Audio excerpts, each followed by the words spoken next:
Okay, good morning ladies and gentlemen. Welcome to the Forge. I'm DML.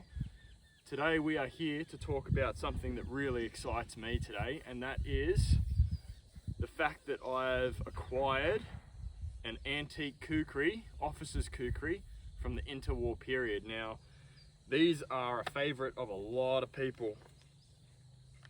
They're made out of a superior steel to the ones from the Nepalese arsenal, like your Bhojpur and your Longleafs. These are a superior steel to those.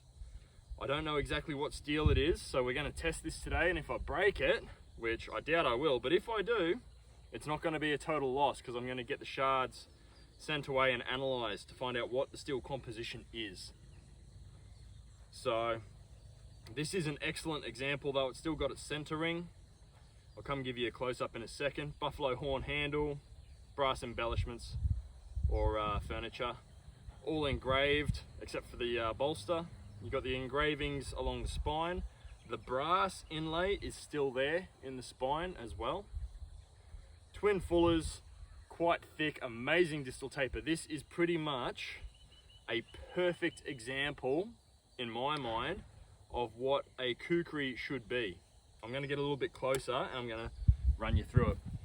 Alright, I'm going to be standing behind the camera, so it might be a bit louder. Okay, so here's the Kukri. If you look carefully, you can see the brass inlay is still in there. It's a bit dirty, but it's there. If I catch the light, you can see it. Brass. Point of balance is right up here. Whoop, actually further up. It's right up there. That's where a point of balance is supposed to be on a Kukri. Very forward heavy. What that allows you to do is this. Because if you look at that distal taper, it tapers off into nothing. I have used this for food preparation and it did really, really well. You can see there's some amazing carving and moulding. Beautiful patterns. This is just a brass band nailed in. Buffalo horn handle. You can see some of the blonde horn coming through there. And it has a very fine edge. And a secondary, like a micro bevel, not a micro bevel, but a mini bevel right at the end there as well. Okay, so very fine tip. Comes in at 520 grams.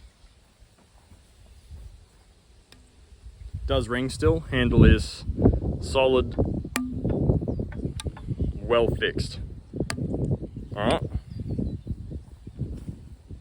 So this sheath did not come with it, obviously.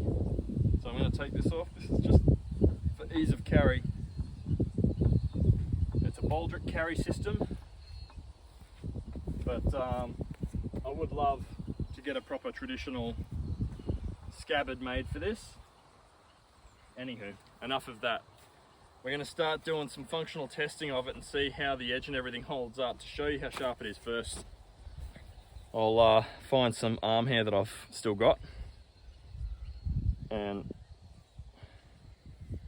we'll just shave a bit of hair there.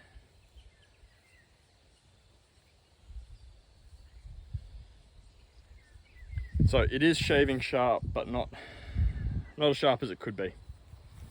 With a bit of a strop, I could make this take hair very readily. But that's going to take too long for the moment. I've already waffled on enough. So let's do some chopping on this and see how it cuts. Alright, so here first, and that went clean through. That was easy. Again, that snapped off at the end, otherwise barely swung it. Forward weight, even with a lighter weight, if the point of balance is further forward, it'll chop like an axe. I've got this here between me and the wood for safety in case something goes wrong. The sweet spot for this is basically from there to about there. Anything past that, you're talking sort of machete work. So that went 3/4 of the way through, so a little snap cut, that comes off easy. Go again, and then we're going to go to something bigger.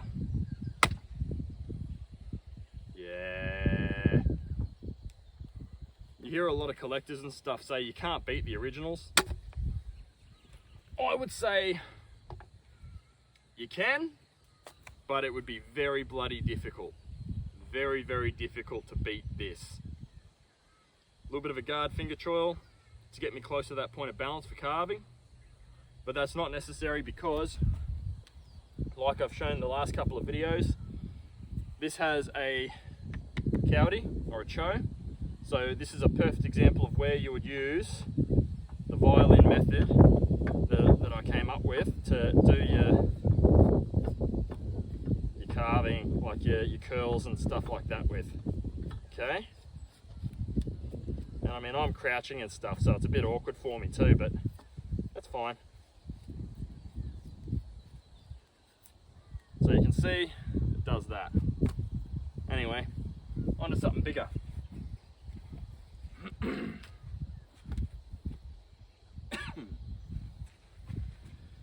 Here we have a larger piece. So I'm going to crouch down on my little kneeling pad here, and we're going to chop this down too. A bit lower, a bit here. Doesn't get stuck because the edge geometry is perfect.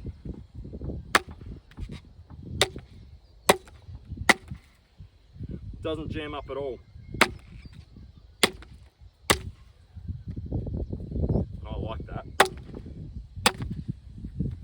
That was so easy. That was really easy. See if we can split this.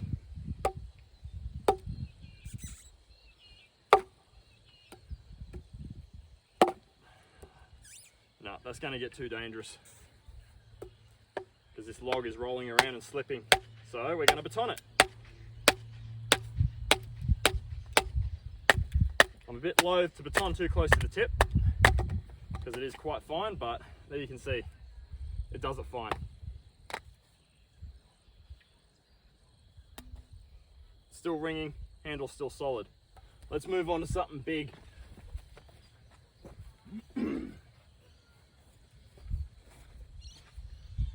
Oh, here we are. 100 years old, mind. Let's I actually hope it holds up, but if it doesn't, well, it's not a total loss. No splitting in the handle or anything so far. Everything's going well. Oh. The only thing I've seen cut that well on this kind of wood was the Apeiron siripate and Resilience. That's it. Everything else has bound up.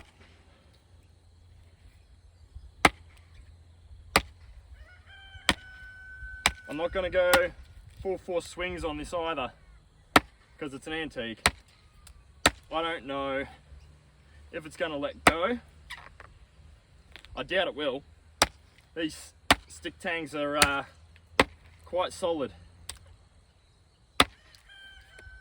Oh, it's binding a little bit. I must be getting into the center wood already.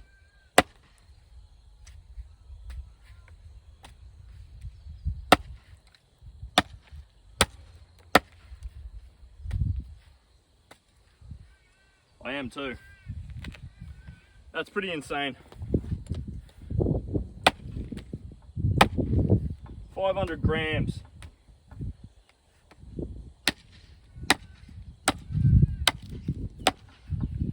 Not full force either. The Bishwakorma back in the day, no one can say they didn't know what they were doing, because I'll tell you what, they knew exactly what they were doing.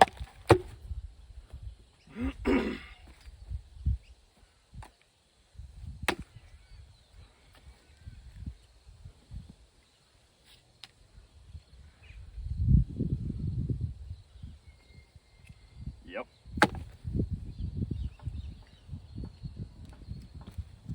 Oh,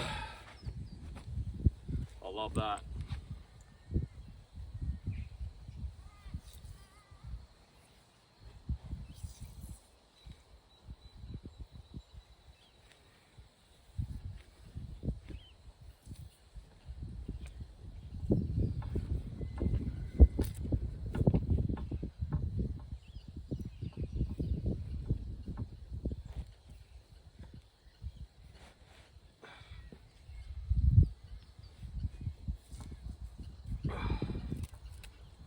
That's awesome.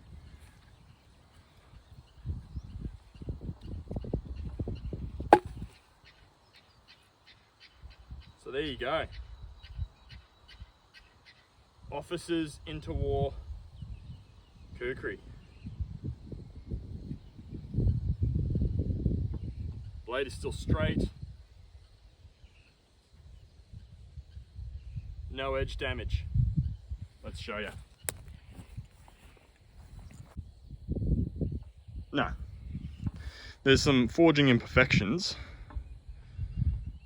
but otherwise it's straight. And the edge is perfectly fine.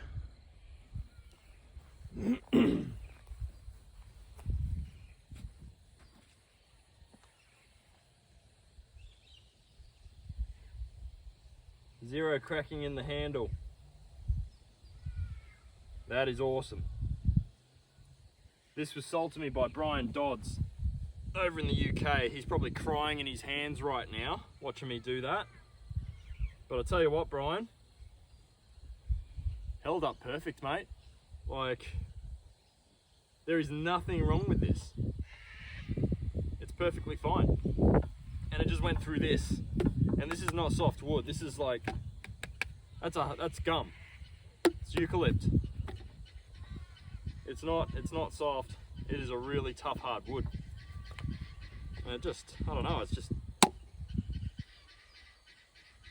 that edge geometry is perfect.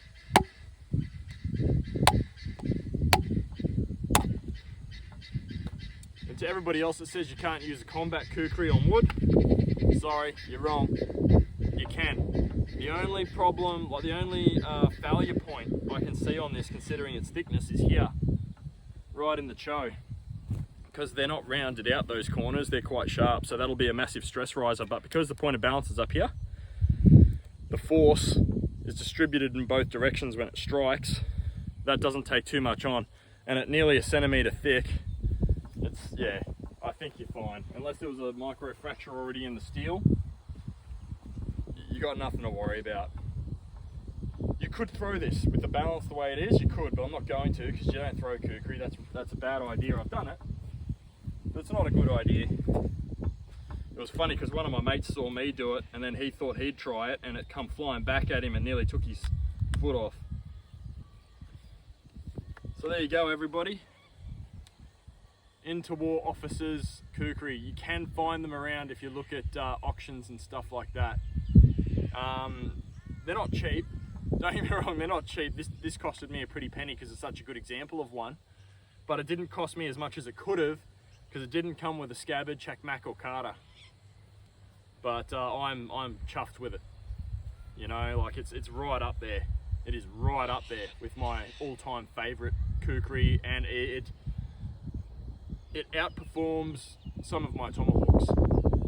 The edge geometry is just perfect. Anyway, I've rambled on enough about that. I'm just gonna chuck this down here and wish us all a very good day, and I'll be back with more videos once I receive a few more blades. The only blade I haven't reviewed yet is Chimera, and I'll be doing that tomorrow.